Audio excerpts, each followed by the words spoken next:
नमस्कार मित्रों, concept classes में आपका स्वागत है। आज जो टॉपिक हम डिस्कस करने वाले हैं वो है सीए इंटरमीडिएट का आपका जो पेपर 6 है ऑडिटिंग एंड एश्योरेंस, उसमें जो आपका चैप्टर नंबर 5 है which is fraud and responsibilities of the auditor in this regard. इसके बारे में आज हम बात करने की कोशिश करेंगे। चलिए, वर्ड ऑफ क्वेश्चन, ये जो रिवीजन क्लास है ये बेसिकली आपकी कॉन्सेप्ट रिवीजन क्लास है। इसमें ये आपके रेगुलर स्टडी का सब्स्टिट्यूट नहीं है। इसमें हम करने के हवाले आप क्या उम्मीद रख सकते हैं, इसमें हम आपको पूरा का पूरा चैप्टर रिकॉल करवाने की कोशिश करेंगे, पूरे कॉन्सेप्ट आपको रिवाइव करवाने की कोशिश करेंगे। हम जैसे हमने आपको क्लास में आईसीआई मॉड्यूल से पढ़ाया था, आज भी हम यहाँ पे भी उसी आईसीआई मॉड्यूल को ही यूज करेंगे इस पूरे रिवीजन के दौरान। और उम्मीद करते हैं कि आपको ये वीडियो पसंद आएगा और इससे आपकी प्रिपरेशन में सपोर्ट होगा। चलिए, without further delay let's get started. So आज हम बात करने वाले हैं fraud and responsibility of the auditor in this regard, उस वाले चैप्टर के ऊपर। यहाँ पे हम क्या क्या समझने वाले हैं। सबसे पहले हम समझेंगे कि भाई फ्रॉड होता क्या है ना, और इसके टाइप्स क्या क्या होते हैं, और detection of fraud and error में ड्यूटी ऑफ एन ऑडिटर क्या चीज है। फ्रॉड में रिस्क के फैक्टर्स कौन कौन से हो सकते हैं। यहाँ पे दो फैक्टर्स हैं, फ्रॉडुलेंट फाइनेंशियल रिपोर्टिंग से फ्रॉड हो सकता है या मिसअप्रोप्रिएशन ऑफ द असेट से फ्रॉड हो सकता है। पॉसिबिलिटी ऑफ द फ्रॉड कहाँ कहाँ पे है, सो उसमें डिस्क्रिपेंसी इन अकाउंटिंग रिकॉर्ड से हो सकता है, कॉन्फ्लिक्टिंग मिसिंग एविडेंस से हो सकता है, प्रॉब्लमेटिक और unusual relationship between auditor and management से हो सकता है, या अदर सोर्सेस हो सकता है जहां से possibility of the fraud possible है। And finally, how to deal within the audit report, and if unable to continue the engagement, what are the actions which needs to be taken care. So इन सारे topics के बारे में आज हम बात करेंगे। ठीक है, बहुत ही बढ़िया। इसी सीक्वेंस में हम पढ़ाई करने वाले हैं जो कि यहाँ पे चैप्टर बुक में दिया हुआ है। चलिए शुरू करते हैं। सबसे पहले हम बात करते हैं मीनिंग ऑफ द फ्रॉड की, है ना। तो यहाँ पे ऐसे 240 क्या कहता है, ऐसे 240 कहता है कि भाई auditors responsibility relating to fraud in an audit of financial statement define the term fraud as. यहाँ पे फ्रॉड को क्या बताया गया, ये डेफिनेशन आपको ध्यान रखनी है सर। यहाँ पे कहा गया है कि भाई एक इंटेंशनल एक्ट है by one or more individuals, है ना, among management, those charge with governance, है ना, एम्प्लॉइज है, थर्ड पार्टीज है। तो कौन कौन कवर हो गया है, मैनेजमेंट कवर हो गया है, दोस्त चार्ज विद गवर्नेंस हो गए हैं कवर, एम्प्लॉइज कवर हो गए हैं, आपके थर्ड पार्टी कवर हो गई है।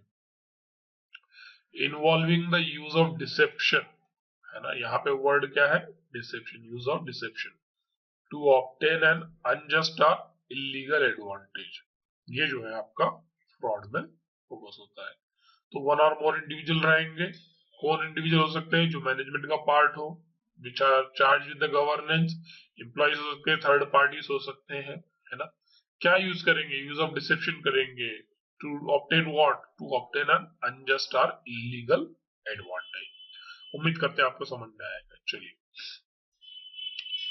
Fraud is a broad legal concept की बात कर रहा है ना। Purpose of the assess, the auditor is concern with the fraud that causes a material misstatement in the financial statement. वैसे फ्रॉड जो है बहुत ही ब्रॉड लीगल टर्म है, मगर हमारा जो स्कोप है वो limited to material misstatement in the financial statement है।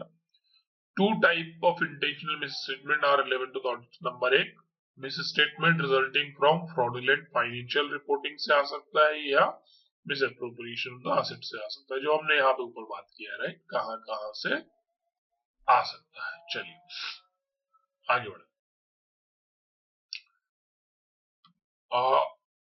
We may suspect, auditor may suspect or in rare cases identify the occurrence of the fraud, है ना।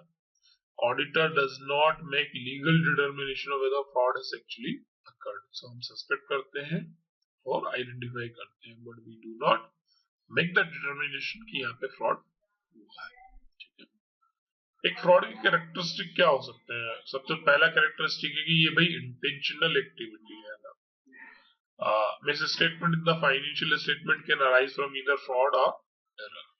The distinguishing factor between fraud and error is whether the underlying action that resulted in the misstatement of the financial statement is intentional or unintentional. अच्छा, जैसे हमने ऊपर बात किया था कि फ्रॉड जो है वो ब्रॉड लीगल कॉन्सेप्ट है और हमारा जो फोकस रहेगा वो material misstatement due to fraudulent financial reporting या मिसअप्रोप्रिएशन ऑफ एसेट से हो सकता है। एसेट के दो टाइप हो जाएंगे, नंबर एक गुड हो जाएगा, दूसरा गुड्स हो जाएगा, दूसरा कैश हो जाएगा, है ना।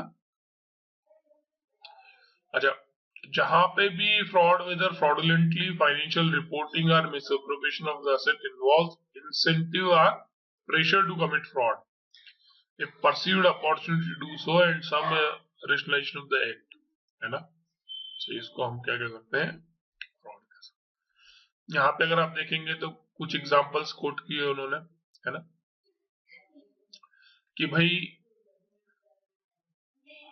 incentivize or pressure to commit fraudulent financial reporting may exist, है ना। कहाँ पे, जहाँ पे management is under pressure from the sources outside और इनसाइड द एंटिटी, है ना, to achieve an unexpected and perhaps unrealistic earning targets और financial outcome को जब उनको अचीव करना होगा तो उस समय पे वो fraudulent financial reporting का सहारा ले सकते हैं, ठीक है। अच्छा, perceived opportunity to commit fraud may exist when an individual believes internal control can be overridden. Because the individual is in position of trust or has knowledge of specific deficiencies in the internal control can also commit the fraud, ठीक है। चलिए, अच्छा, individual may be able to rationalize committing a fraudulent act, उनको समझा दिया गया, बुझा दिया गया।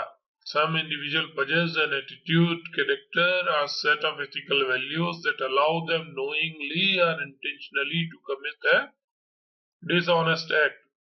So उनको इंटाइस करके, उनका रेशनलाइज करके उनसे फ्रॉड को कमिट करवा दिया गया। फ्रॉडुलेंट फाइनेंशियल रिपोर्टिंग के तीन हिस्से हैं, कौन कौन से? Manipulation, falsification including the forgery and alteration, ये पहला हिस्सा हो गया, है ना। दूसरा है मिसरिप्रेजेंटेशन, इंटेंशनल ओमिशन एंड तीसरा है intentional misapplication of the accounting principle so that the overall financial records will result in a either inflated or deflated. यहाँ पे इसके एग्जाम्पल दिए गए हैं, है ना। कोई क्यों करता है कि मैनिपुलेशन ऑफ अकाउंट क्यों किया जाता है, ये बहुत ही इंपॉर्टेंट चीज है, इसको आप नोट कर लीजिएगा, ठीक है। एग्जाम पॉइंट ऑफ व्यू से भी ये इंपॉर्टेंट है। To avoid the incident of income tax or other taxes avoidance भी एक बड़ा रीजन होता है। For declaring a dividend when there are insufficient profit, तब भी फाइनेंशियल रिकॉर्ड को ज्यादा डिविडेंड डिक्लेयर करने के लिए भी इसको यूटिलाइज किया जा सकता है। To withhold declaration of dividend even when there is a adequate profit, कई बार इसका अपोजिट हो सकता है कि आपके पास डेटा है, आपके पास पैसा है, मगर आप इसको नहीं देना चाहते हैं, तो उस केस में भी आप इसको फाइनेंशियल रिकॉर्ड को मैनिपुलेट कर सकते हैं, ठीक है। और चौथा क्या है? For receiving higher remuneration when managerial remuneration is payable by reference to the profit, तो यहाँ पे कुछ certain percentage of the profit मिलेगा, उस केस में इसको इन्फ्लेट करके दिखाने में उनका अपना खुद का मैनेजर रेम्यूनरेशन भी इन्फ्लेट होकर मिलेगा। तो ये कुछ रीजन हो सकते हैं जिसकी वजह से फ्रॉड को कमिट किया जा सकता है। उम्मीद करता हूँ आपको समझ में आ रहा होगा। आगे बढ़ेंगे, techniques by which management override control, कौन कौन से ऐसी टेक्निक्स है जिसके थ्रू कंट्रोल को ओवरराइड किया जा सकता है। जैसे कि सबसे पहला है जनरल एंट्री, ये आपके फोकस एरिया होने चाहिए ऑडिट के दौरान।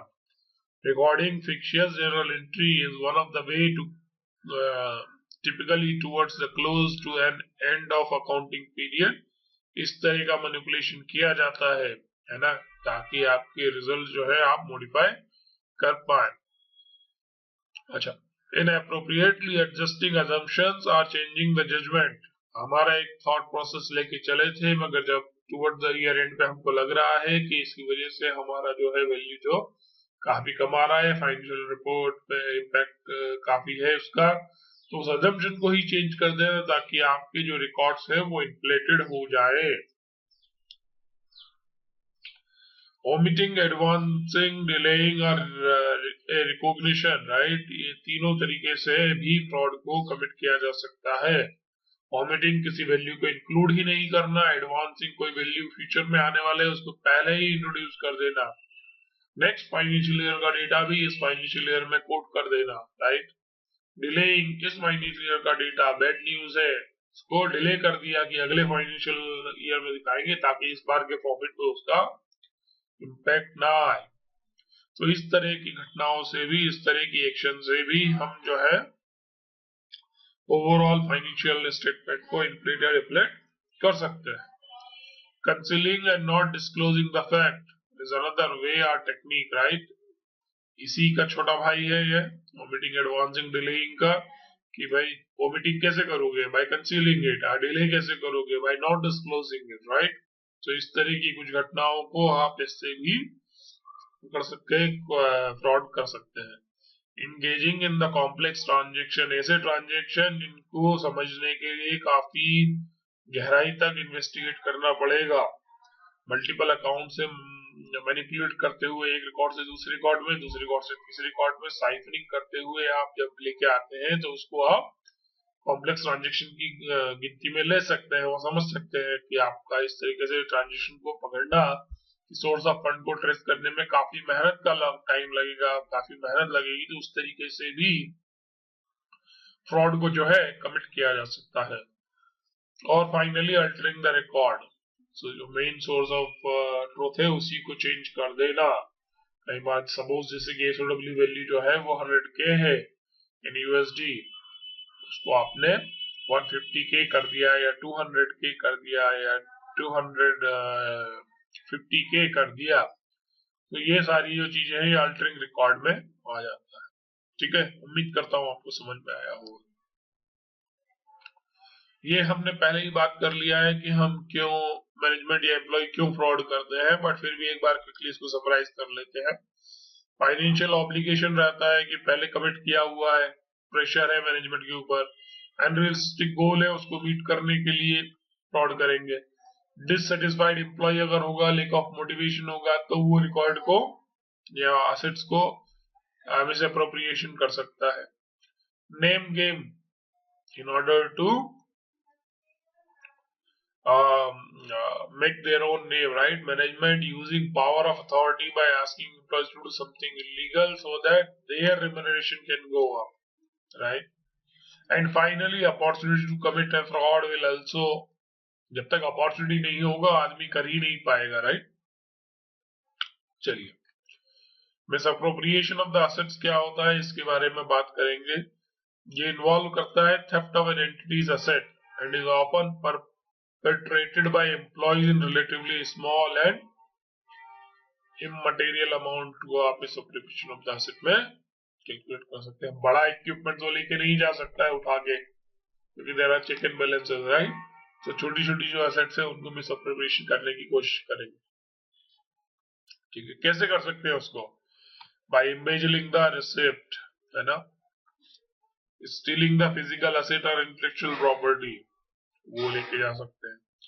causing an entity to pay for goods or services that are not received, fraudulent bills बना दिए, fraudulent receipts दिखा दिए। using an entity's asset for personal use, तो ये भी वो कर सकते हैं ना, अपने पर्सनल लोन पे दे दिया, लोन टू रिलेटेड पार्टी दे दिया assets, तो वो चीजें भी हो सकती है। और ये सारा क्या है, मिसअप्रोप्रिएशन ऑफ द एसेट्स में ही क्लासिफाई होता है। ठीक है, इसके दो पार्ट हमने बात किए थे, misappropriation of the goods and defalcation of the cash, right. Defalcation of cash कैसे कर सकते हैं? Inflating the cash payment, suppressing the cash receipt, और casting wrong total in the overall cash book, ये 3 तरीके से होता है, या तो आप इन्फ्लेट कर दीजिए, या फिर आप उसको सप्रेस कर दीजिए, या फिर रॉन्ग टोटल आप यहाँ पे कैश बुक में डाल दीजिए। तो ये 3 तरीके से जो है आप इसका डिफाल्केशन ऑफ द कैश कर सकते हैं। ठीक है जी, चलिए आगे बढ़ते हैं।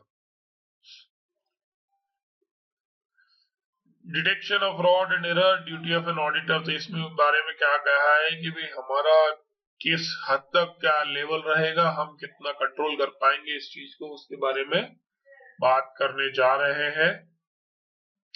ऐसे 240 जो है वो बहुत ही इंपॉर्टेंट है। वो क्या कहता है कि auditors responsibility relating to fraud in an audit of financial statement, ये बारे में बात करता है। इसमें कहता है कि जो primary responsibility for prevention and detection of fraud rest with both who those charged with the governance of the entity and management, तो ये प्राइमरी रिस्पॉन्सिबिलिटी ऑडिटर का नहीं है। ठीक है, ये इंपॉर्टेंट है कि management with the oversight of those charged with governance place a strong emphasis on the fraud prevention, उस फ्रॉड को प्रिवेंट करने के लिए वो सारे कंट्रोल लगाएंगे, अपॉर्चुनिटीज को कम करेंगे, और फ्रॉड करने की जो मेंटलिटी है या फ्रॉड करने का जो बिहेवियर है उसको डिटर करेंगे। ठीक है, because of the livelihood of detection या पनिशमेंट से वो जो बाहर इंडिविजुअल्स है वो अवॉइड करेंगे उस चीज को। तो ऐसा सिस्टम, ऐसा फ्रेमवर्क, ऐसा इन्वायरमेंट मैनेजमेंट को प्रोवाइड करना पड़ेगा, and they are the one who are primary responsible for setting up this environment and practices. ठीक है जी, जनरल प्रिंसिपल्स क्या है यहाँ पे कहा गया है, an auditor conducting an audit in accordance with SA is responsible for obtaining the reasonable assurance, ये जो financial statement taken as a whole are free from the material misstatement, ये हमारा प्राइमरी ऑब्जेक्टिव है, whether caused by fraud और error. ऐसे 200 कहता है कि owing to the inherent limitation of an audit, there is an unavoidable risk that some material misstatement of the financial statement will not be detected, even though the audit is properly planned and performed in accordance with the ACs। इसका मतलब क्या है कि हो सकता है कि audit में हम सारी ड्यू डिलिजेंस रखने के बाद भी फ्रॉड को डिटेक्ट ना कर पाए, मटेरियल मिसस्टेटमेंट को डिटेक्ट ना कर पाए। अच्छा, risk of not detecting a material misstatement resulting from fraud is higher than risk of not detecting one resulting from the error। ये कह रहा है कि फ्रॉड के द्वारा होने वाला नुकसान बड़ा है, या उसको पता ना करने की रिस्क, फ्रॉड का पता चलना थोड़ा सा मुश्किल होता है, बजाय कि जो कुछ चीज कॉमन एरर में हो गई है ना। क्योंकि फ्रॉड में जो है सोफिस्टिकेटेड केयरफुली ऑर्गेनाइज स्कीम हो सकती है टू कंसील इट, जैसे कि फोर्जरी को रिकॉर्ड करना, फोर्जरी को डिटेक्ट करना थोड़ा सा डिफिकल्ट हो सकता है। Deliberate failure to record transaction ही नहीं है, तो उस केस में आप इसको कैसे डिटेक्ट करेंगे। कुछ सिचुएशन में कोलिजन हो सकता है एम्प्लॉइज का मैनेजमेंट का, उसको भी डिटेक्ट करना थोड़ा सा डिफिकल्ट हो सकता है। अच्छा, ability to detect a fraud depends on factors such as the skillfulness of the perpetrator, the frequency and extent of the manipulation, degree of the collision, and relative size of the individual amount manipulated, and the seniority of those individual involved। ये सारे जो है primary factors है, इसका आपको बहुत ही ध्यान रखना है। हो सकता है आपके क्वेश्चन में आ जा सकता है, तो इसको आपको ध्यान से देखना है और नोट करके रखना है। उम्मीद करते हैं आपको चीजें समझ में आ रही होंगी। चलिए आगे बढ़ते हैं। Risk of auditor not detecting a material misstatement resulting from management fraud is greater than for employees fraud, because management is frequently in a position to directly and indirectly manipulate accounting record. So employ का fraud जो है वो हो सकता है छोटे पैमाने पे हो, मैनेजमेंट का फ्रॉड जो है वो बड़े पैमाने पर हो सकता है, तो इसकी रिस्क बढ़ जाती है। ठीक है, एम्प्लॉय का डिटेक्ट करना आसान होता है क्योंकि उनकी सर्टेन लिमिटेशन होंगी, वही मैनेजमेंट का जो फ्रॉड है वो डिटेक्ट करना थोड़ा सा मुश्किल होगा, because of their seniority, their authority, they might be able to elongate and elaborate their fraud in such a manner that it is very difficult to detect. Obtaining reasonable assurance, the auditor is responsible for maintaining an attitude of professional skepticism throughout the audit, considering the potential for management override of control and recognizing the fact that audit procedures that are effective for detecting error may not be effective in detecting fraud. कहना ये चाह रहा है यहाँ पे कि जब आप ऑडिट कर रहे हैं तो आपको एक प्रोफेशनल स्केप्टिसिज्म रखना पड़ेगा, ताकि आपको जहां भी लगता है कि मैनेजमेंट ने कुछ कंट्रोल को ओवरराइड किया है और उनको कंट्रोल की वजह से अगर आपको लगता है कि फ्रॉड होने की संभावना है, तो आपको उसे डिटेक्शन के लिए आगे लेके जाना पड़ेगा। ठीक है, चलिए, बहुत बढ़िया। ये केस स्टडी यहाँ पे दिया हुआ है, इसको आप एक बार देख लीजिएगा, आपको हेल्प करेगा ये दोनों केसेस को बताते हुए। अगले टॉपिक में जाते हैं, fraud risk factor and possibility of the fraud. इसके बारे में भी हम बात कर चुके हैं, मगर एक बार फिर से इसको डिटेल में देखेंगे कि बाय वे ऑफ एग्जांपल जो है ऐसे 240 ने इलोबरेट किया हुआ है। यहाँ पे क्या बताया हुआ है, फ्रॉड रिस्क फैक्टर्स जो है, events are conditions that indicate an incentive or pressure to commit a fraud or provide an opportunity to commit fraud। उसका क्या हो सकता है, इसके फ्रॉड के रिस्क फैक्टर है ना। The fraud risk factor identified here are example of such factor that may be faced by the auditor in broad range of situation. जैसे कि इंसेंटिव हो सकता है, प्रेशर हो सकता है, अपॉर्चुनिटी हो सकता है, एटीट्यूड, रैशनलाइजेशन हो सकता है।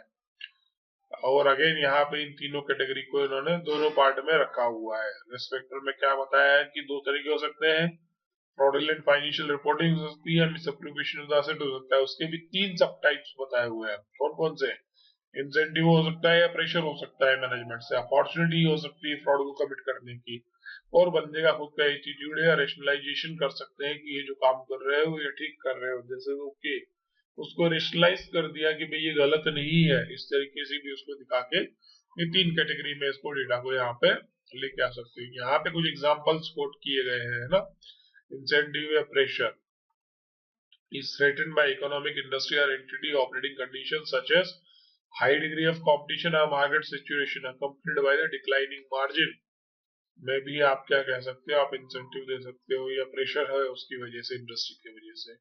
High vulnerability to rapid change such as changes in technology, product obsolescence or interest rate may also force them to manipulate the record or do the fraud, right? These are some of the incentive or the pressure you can consider.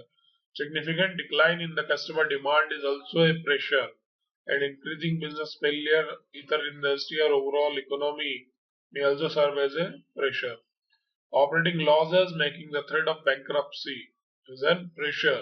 Foreclosure or hostile takeover imminent, right? Recurring negative cash flows from operation or an inability to generate cash flows from operation while reporting earning and earning growth will also be a factor in order to consider for the opportunity for fraud. New accounting statutory या regulatory requirement आ गए, उसकी वजह से pressure आ रहा है कि उस compliance को मीट करना है, उस केस में भी आदमी फ्रॉड कमिट कर सकता है। अपॉर्चुनिटी आ रही है, हर एंटिटी का नेचर ऑफ ऑपरेशन डिफरेंट होता है, हर एंटिटी का नेचर ऑफ ऑपरेशन डिफरेंट होता है, और उसकी करस्पॉन्डिंग कॉन्टेक्स्ट में opportunities to commit the fraud will also be differing. जैसे कि हो सकता है नंबर ऑफ एडमिनिस्ट्रेटिव चेक्स कितने हैं किसी पर्टिकुलर प्रोसेस के ऊपर, वो डिपेंड करता है उस severity and the management approach in order to compile and complete that particular transaction in the business environment, right? तो उस केसेस में भी वहां पे जितने ज्यादा लोग हैं, हो सकता है opportunity for committing the fraud उतना कम हो सकता है, क्योंकि कोलिजन के इसलिए लिमिटेड लोगों के बीच में हो सकता है कि लार्जर कोलिजन को थोड़ा सा डिफिकल्ट होगा इम्प्लीमेंट करवाना। Related party transactions not in ordinary course of business or with related entities not audited are audited by another firm भी एक अपॉर्चुनिटी है कि किसी का काम अगर ऑडिट ही नहीं हो रहा है तो इन आइसोलेशन में वो रिकॉर्ड जो है अपॉर्चुनिटी बन जाते हैं कि इनमें फ्रॉड के होने की संभावना बढ़ जाती है। फाइनेंशियल प्रेजेंस और ability to dominate a certain industry sector that allows the entity to dictate terms or conditions to suppliers or customers may result in inappropriate and non-arm's length transaction is also a fraud. एक dominance position को leverage करते हुए अगर उन्होंने supplier को या customers को influence किया और नॉन आर्म्स लेंथ ट्रांजैक्शन को कमिट किया, तो उस केस में भी अपॉर्चुनिटी ऑफ द फ्रॉड कह सकते हैं. Asset liability revenue or expenses based on significant estimate that involve subjective judgment or uncertainty that are difficult to corroborate भी अपॉर्चुनिटी है. कि जजमेंट में कुछ भी वैल्यू डाल सकते हैं, तो वहां पे इन्फ्लेटेड वैल्यू पहले से ही डाल दिया उसने या डिफ्लेटेड वैल्यू डाल दिया, so उस केसेस में भी commit to opportunity to fraud रहेगा, because the subject matter expert का जो जजमेंट है उसको ऑर्गेनाइजेशन को ऑनर करना होगा. चलिए, सिग्निफिकेंट अनयूजुअल और हाईली कॉम्प्लेक्स ट्रांजैक्शन, ये पहले भी हमने बात किया हुआ है. Those close to period end that was difficult substance over form related questions जो है, उन वाले सिनेरियोस में भी अपॉर्चुनिटी क्रिएट होता है for committing a fraud. Significant bank accounts और सब्सिडरीज और branch operation in the area where they are considered as a tax haven jurisdiction, right? और जहां पे कोई ऐसा क्लियर बिजनेस जस्टिफिकेशन नहीं है कि वहां पे ऐसा ये बैंक ट्रांजैक्शन क्यों हो रहा है, बैंक अकाउंट क्यों हो रहा है, जो वो tax haven jurisdiction related bank accounts हैं वो भी एक अपॉर्चुनिटी प्रेजेंट करते हैं for committing a fraud. Attitude rationalisation को लेके कुछ एग्जांपल्स यहाँ पे या कुछ फैक्टर्स दिए हुए हैं. नॉन हिस्ट्री ऑफ वायलेशन अगर है ऑफ सिक्योरिटीज लॉ और other law and regulation. Excessive interest by management in maintaining और increasing the entity's inventory price और अर्निंग ट्रेंड. बहुत ज्यादा अगर उनको स्टॉक प्राइसेस में इंटरेस्ट है तो वो भी एक अपॉर्चुनिटी या एटीट्यूड हो सकता है in order to commit a fraud. अगला पॉइंट है management failing to remedy non significant deficiency in internal control on a timely basis. तो जहां पे भी इस तरह की सिचुएशन होती है कि ऑलरेडी कोई डेफिशिएंसी पता है और मैनेजमेंट उसको अगर नहीं दूर कर पा रहा है, तो वो भी एटीट्यूड वाले कैटेगरी में आ सकता है. चलिए, an interest by management in employing inappropriate means to minimize reported earning for tax motivated reason. जहां पे टैक्स बचाने के टैक्स अवॉइडेंस को लेकर फोकस हो सकता है, तो वहां पे भी ये आ सकता है. तो इस तरह के कुछ रीजन है जिनकी वजह से मिस स्टेटमेंट जो है वो अराइज हो सकता है. दूसरा जो फैक्टर था कि भाई miss statement arising from miss appropriation of the asset, उसको लेके क्या क्या हो सकता है. अगेन तीन चीजें हैं, इंसेंटिव, अपॉर्चुनिटी एंड आपका एटीट्यूड. तो तीनों के यहाँ पे एग्जांपल कोट किए गए, जैसे कि प्रेशर क्या हो सकता है, नोन और anticipated future employee layoffs जो है उसको लेके भी misappropriation of the asset हो सकता है. Anticipated changes to employee compensation benefit plan that might lead to the misappropriation of the asset. Promotion, compensation, or other reward inconsistent with the expectation may also put up as a factor into the this particular category. चलिए, opportunities क्या क्या हो सकती है. Large amount of the cash on hand are processed by the individual, तो उसके में वो अपॉर्चुनिटी है कि वहां से मिसअप्रोप्रिएशन हो सकता है. Inventory item that are small in size of high value और इन हाई डिमांड, जैसे डायमंड हो गया आपका, है ना, जहाँ पे यूज होता है तो छोटा सा पीस भी काफी महंगा होता है उस केसेस में. Easily convertible assets such as bearer bonds, diamond और कंप्यूटर चिप्स, तो उसमें भी अपॉर्चुनिटी है कि वहां पे वो फ्रॉड कमिट कर सकता है. फिक्स्ड एसेट जो कि छोटे स्मॉल साइज में है, मार्केटेबल है ना, और लेकिन observable identification of the ownership की है किसका है, उस केसेस में अपॉर्चुनिटी होती है कि यहाँ पे वो ट्रिक या फ्रॉड हो सकता है. अच्छा, इनएडिक्वेट सेग्रीगेशन ऑफ ड्यूटी या इंडिपेंडेंट चेक हो सकता है, that might also lead internal control अगर नहीं है प्रॉपर्ली तो. इनएडिक्वेट oversight of senior management expenditures, कि भाई वो कहाँ पे जा रहे हैं, जिससे ट्रेवल हो गया, उनके रिम्बर्समेंट हो गए, फूड हो गए, तो उन वाली सिचुएशन में भी मिस अप्रोप्रिएशन होने के चांसेस बढ़ जाते हैं. इनएडिक्वेट रिकॉर्ड कीपिंग हो गया with respect to the assets, तो उस केस में भी फैक्टर है. सिस्टम ऑफ ऑथराइजेशन है ही नहीं या अप्रूवल और ट्रांजेक्शन नहीं है, तो उस केसेस में भी आपका जो है फ्रॉड होने के चांसेस बढ़ जाते हैं. Physical slip card over cash, investment, inventory या फिक्स्ड एसेट पे अगर नहीं है तो भी आपके जो है फ्रॉड होने के चांसेस बढ़ जाएंगे। Lake of complete and timely reconciliation of the asset, अगर आप उसको रिकंसाइल ही नहीं करेंगे तो पता ही नहीं लगेगा, तो वहां भी आपकी अपॉर्चुनिटी जो है वो बढ़ती चली जाएगी। एटीट्यूड को लेके क्या बात कर रहा है? एटीट्यूड को लेके कह रहे हैं कि भाई disregard for internal control over misappropriation of the assets by overriding existing control or failing to take appropriate remedial action on non deficiency of the internal control, की पहले से कोई गेप पता है तो उसको लेके वो एक्सप्लॉइट कर सकते हैं, है ना। इंटरनल कंट्रोल को वो फॉलो नहीं करते, जो चेक एंड बैलेंसेस लगा के रखे हुए हैं उनको वो मानते नहीं है, और उस केस में भी फ्रॉड हो सकता है। ठीक है। बिहेवियर जिसका ऐसा है कि इंडिकेटिंग डिस्प्लेजर और डिससेटिस्फेक्शन विद द एंटिटी और its treatment of the employee, जहां पे है वो एटीट्यूड भी जो है प्रमोट करता है फ्रॉड होने की फ्रीक्वेंसी को। Changes in behavior or lifestyle that may indicate asset have been misappropriated. किसी ने एक नया घर खरीद लिया वेंडर से किकबैक लेके, राइट, तो ये भी फ्रॉड हो सकता है। नई गाड़ी ले ली, सडनली वो हाई एंड फोन यूटिलाइज करने लगा, राइट, तो ये सारे भी जो है एटीट्यूड को आपको मॉनिटर करना होगा। उसके बेसिस पे आप देख सकते हैं कि these all are the symptoms are the factors, right. Tolerance of petty theft, थोड़ा बहुत चोरी हो जाता है स्मॉल अमाउंट या नेग्लिजिबल अमाउंट का, तो उसके बारे में अगर आप टॉलरेंट है तो ये भी एक एटीट्यूड सेट करता है, रेशनलाइज कर देता है कि इतना तो चलता ही है, राइट। सो ये सारी चीजें जो है इसको लेके आपको सावधान रहना है, होशियार रहना है, और कभी भी ये फ्रॉड होने की अपॉर्चुनिटी बन सकती है। चलिए आगे बढ़ेंगे। यहाँ पे बात करने वाले हैं अब हम circumstances relating to possibility of the fraud. कहाँ कहाँ से हो सकता है?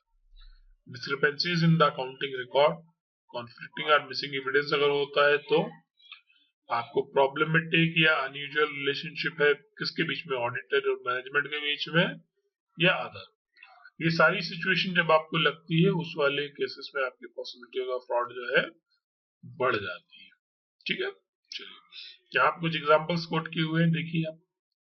Discrepancy in the accounting record में क्या कह रहा है कि transaction that are not recorded in a complete और timely manner or improperly recorded है ना, as to amount, accounting period, a classification, entity policy, तो वहां पे जो है फ्रॉड होने के जो है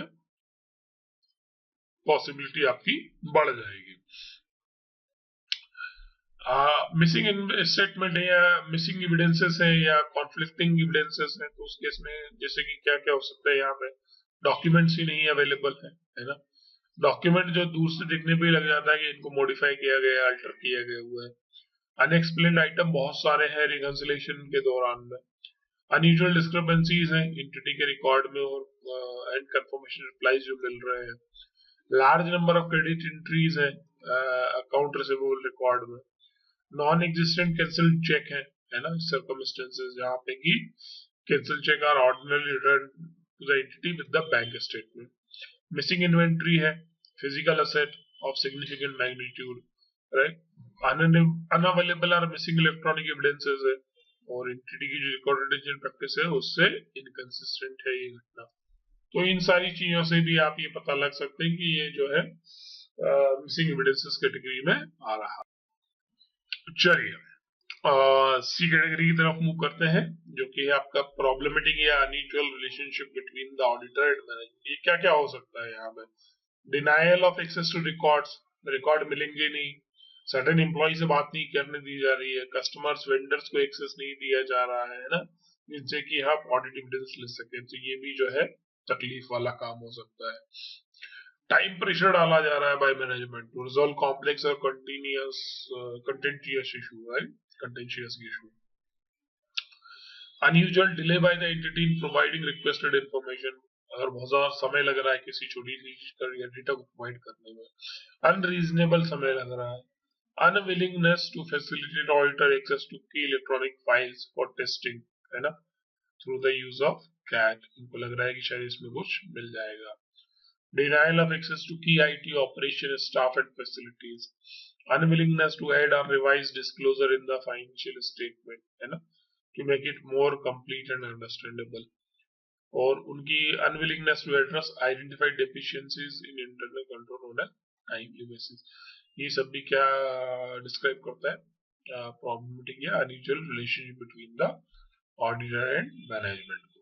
ठीक है, बाकी की कुछ क्या हो सकते हैं, unwillingness by management to permit the auditor to meet privately with those charge with the governance, accounting policies that appear to be at variance with the industry norms, frequent changes in accounting estimate that do not appear to result from change circumstances, and tolerance of violation of the entity's code of conduct। ये कुछ ऐसे possibility of fraud के opportunities है।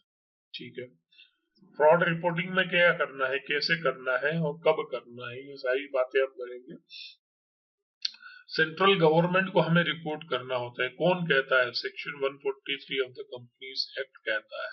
ठीक है जी, कि भाई एक auditor of a company in the course of the performance of his duties as auditor has reason to believe that an offense of fraud involving such amount or amounts may be prescribed is being or has been committed in the company by its officer or employee, the auditor shall report the matter to the central government within such time as in such manner as may be prescribed।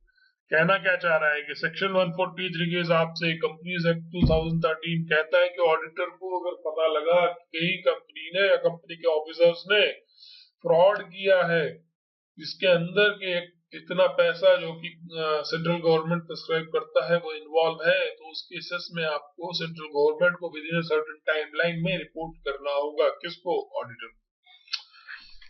ठीक है, चलिए तो देखते हैं वो amount क्या है और वो टाइम क्या है। ठीक है, अमाउंट क्या है, अमाउंट है कि भाई जो अमाउंट ऑफ 1 करोड़ और अब जो है a fraud which involves or is expected to involve individually an amount of 1 crore or above को किसको रिपोर्ट करना पड़ेगा, report to the matter to the central government.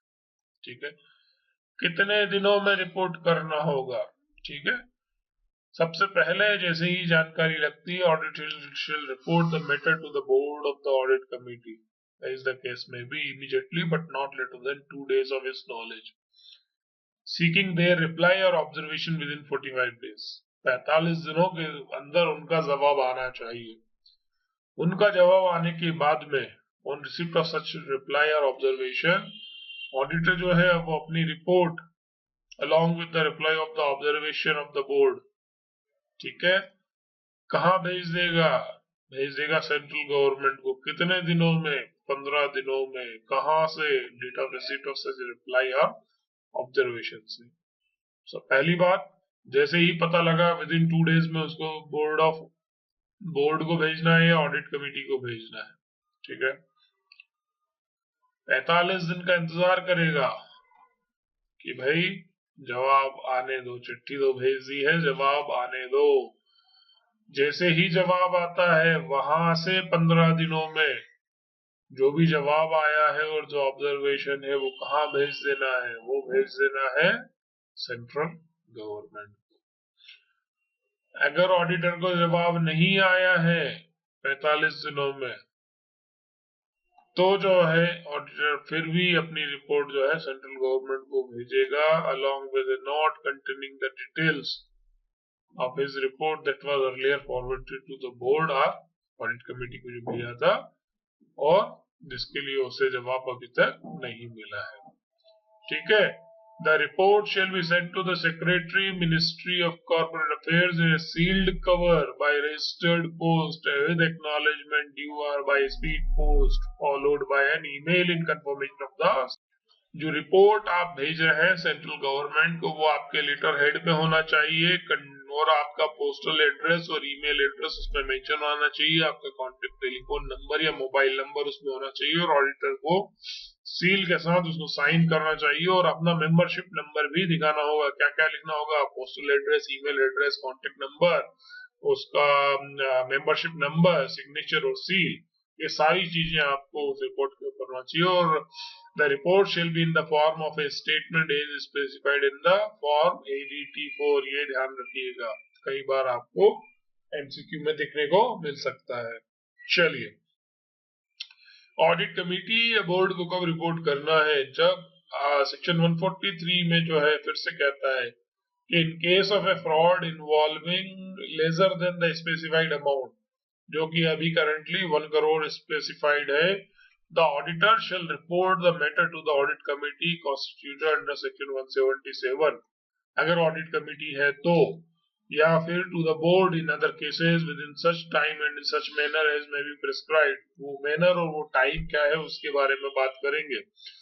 तो भाई ये कहता है कि 1 करोड़ से कम का अगर फ्रॉड है ना, तो within 2 days of his knowledge को वो रिपोर्ट कर देगा।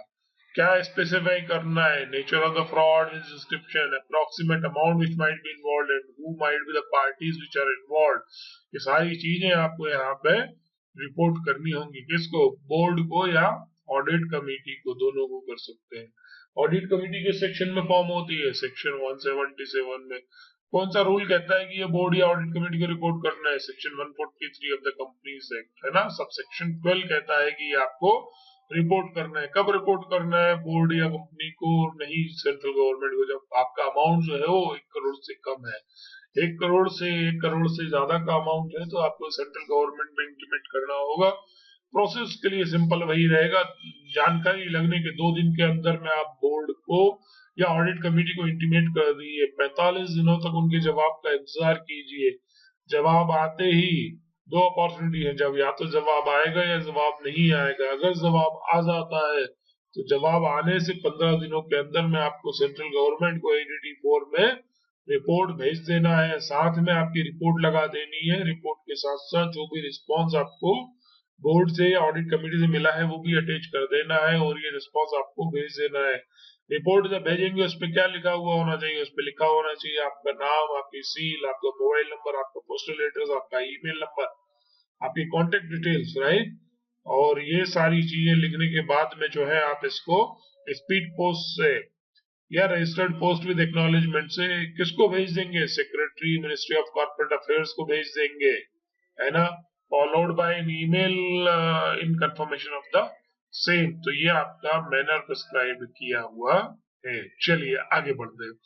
बोर्ड की रिपोर्ट में कुछ डिस्क्लोजर करने होते हैं। कौन कहता है? सब सेक्शन 12 ऑफ सेक्शन 143 कहता है कि भाई whose auditors have reported frauds under the subsection to the audit committee or the board but not reported to the central government। ऐसे केसेस जहां पे सेंट्रल गवर्नमेंट या सीजी को रिपोर्टिंग नहीं हुआ है फ्रॉड का, which is the amount which are lesser than 1 crore, उन केसेस में shall disclose the detail about such fraud in the board's report, है ना।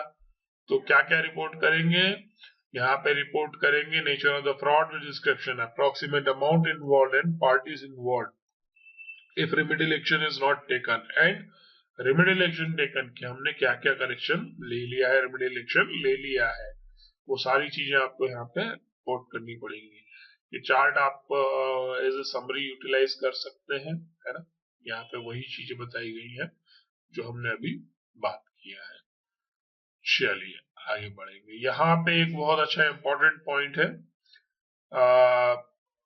these provisions shall also apply mutatis mutandis to a cost auditor and a secretarial auditor, है ना। जहाँ पे cost auditor को भी अगर आइडेंटिफाई होता है तो वो भी सिमिलर मैनर में जो है इसको रिपोर्ट करेगा, और सेक्रेटरियल ऑडिटर अगर होगा तो उस केस में भी सिमिलरली रिपोर्ट करेगा। कॉस्ट ऑडिटर की ऑडिट होती है सेक्शन 148 के अंतर्गत थ्रू कंपनीज एक्ट 2013, और सेक्रेटरियल ऑडिट जो है वो इंस्पेक्शन होता है। सेक्रेटरियल ऑडिट जो होती है वो होती है सेक्शन 204, ठीक है। अगर ऑडिटर, कॉस्ट अकाउंटेंट या company secretary in practice do not comply with the provision of section 143, they shall be punishable with a fine which shall not be less than 1 lakh rupee but which may be extended to 25 lakh rupees। ये बात आप यहाँ पे ध्यान रखिए। 1 लाख से लेके 25 लाख तक की पेनाल्टी किसके ऊपर लग सकती है? ऑडिटर के ऊपर, कॉस्ट अकाउंटेंट के ऊपर या कंपनी सेक्रेटरी इन प्रैक्टिस के ऊपर ये जो है लग सकता है। अगर कोई फ्रॉड पहले से ही डिटेक्ट हो गया है और रिपोर्ट कर चुका है तो उसको कैसे करेंगे? How do you handle that? The auditor should apply professional skepticism to evaluate, verify that the fraud was indeed identified, detected in all aspects by the management or through the company's whistleblower mechanism, so that distinction can be clearly made with respect to the fraud identified / detected due to matters raised by the auditor vis-a-vis identified detected by the company through its internal control mechanism.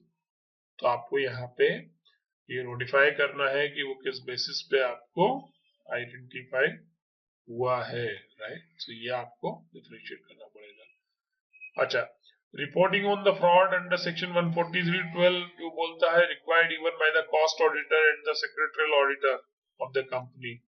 तो हो सकता है कि ऐसा जो suspected offence आपको अपने audit में मिल रहा है is already reported by them, है ना, जबकि आपको पता लगा। तो यहाँ पे भी ऑलरेडी अगर 143(12) में रिपोर्ट हो चुका है सच एज अ पर्सन जो हमें पता लगता है, तो उन केसेस में हमें क्या है, we need not to report the same since he has not per se identified the suspected offence of the fraud. जो हमने आइडेंटिफाई किए हैं वो तो हमें 100% रिपोर्ट करने ही करने हैं। 1 करोड़ से कम की अमाउंट है तो बोर्ड और कमेटी को बता दीजिए, ऑडिट कमेटी को। 1 करोड़ से ज्यादा की अमाउंट है तो बोर्ड और ऑडिट कमेटी को इंटीमेट कर दीजिए। जवाब का इंतजार कीजिए, जवाब अगर आ जाता है तो ठीक और ना आता है तो भी ठीक। सेंट्रल गवर्नमेंट को बता दीजिए। सेंट्रल गवर्नमेंट में किसको बताएंगे? सेक्रेटरी मिनिस्ट्री कॉर्पोरेट अफेयर्स को बताएंगे। किस फॉर्म में बताएंगे? AT4 में बताएंगे। तो ये सारी बातें आपको ध्यान रखनी है। ऊपर चार्ट हमने डिस्कस किया हुआ है, ठीक है। अगर फ्रॉड या जो है ऑलरेडी रिपोर्ट कर दिया गया है, किसके द्वारा? या तो कंपनी के इंटरनल कंट्रोल मैकेनिज्म के द्वारा या फिर कॉस्ट ऑडिटर या कंपनी सेक्रेटरी के द्वारा, तो उस केस में आपको दोबारा रिपोर्ट करने की जरूरत नहीं है क्योंकि कंपनी ने ऑलरेडी आइडेंटिफाई कर लिया है ना, और ये आपने आइडेंटिफाई नहीं किया है। पर आप सोचिए कि जहां पे एक फ्रॉड है जिसमें अमाउंट जो है 1 करोड़ या ज्यादा इन्वॉल्व है, तो हमें यहाँ पे क्या करना है? हमें यहाँ पे देखना है कि स्टेप्स क्या लिए गए हैं बाय मैनेजमेंट और those charge with governance with respect to the reported instance of suspected offence of fraud stated above.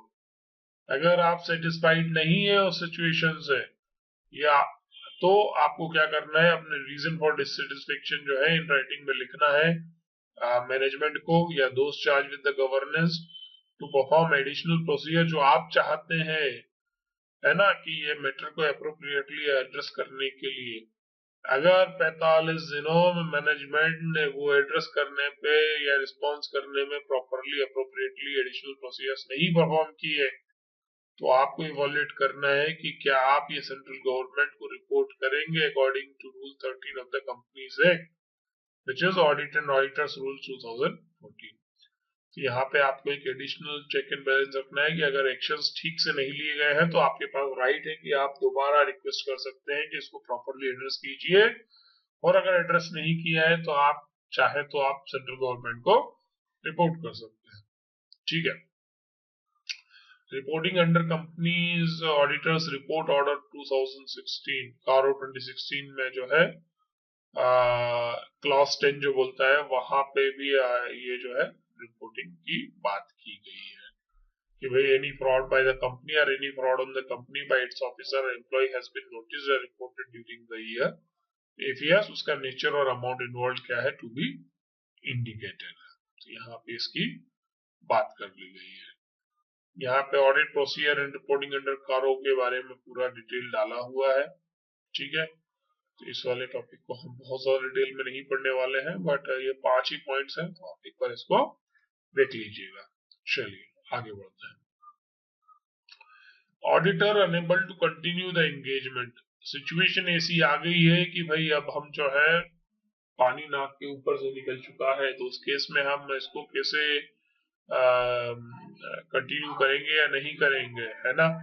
तो हमें लगता है कि if as a result of misstatement resulting from fraud or suspected fraud, the auditor encounters exceptional circumstances that bring into question the auditor's ability to continue performing the audit, the auditor shall क्या क्या करेगा यहाँ पे करेगा कि सबसे पहले तो डिटरमाइन करेगा कि प्रोफेशनल लीगल रिस्पॉन्सिबिलिटीज क्या है इन करस्पॉन्डिंग सर्कमस्टेंसेस, है ना, including whether there is a requirement for the auditor to report to the person or person who made the audit appointment or in some cases to regulatory authorities. तो जिनने आपका appointment किया था या जिस committee ने आपका अपॉइंटमेंट किया था, आप देखिए कि उसमें आपको बताने की जरूरत है क्या, इंक्लूडिंग द रेगुलेटरी अथॉरिटीज को भी अगर आपको बताना होगा। आप ये देखिए कि भाई आपको एंगेजमेंट से विड्रॉ करना एप्रोप्रिएट है या नहीं है, और आपका जो एप्लीकेबल लॉ या रेगुलेशन है वो आपको ये परमिट करता है या नहीं करता है। अगर आप ये विड्रॉ करते हैं अपना नॉमिनेशन फ्रॉम द ऑडिटिंग, तो आपको क्या करना पड़ेगा, एप्रोप्रिएट लेवल ऑफ मैनेजमेंट के साथ बात करना पड़ेगा, या दोस्त चार्ज विद द गवर्नेंस आपको बात करना पड़ेगा, auditors withdrawal from the engagement and the reason for the withdrawal. ठीक है। Determine whether there is a professional or legal requirement to report to the person or person who made in the audit appointment, or in some cases the regulatory authority.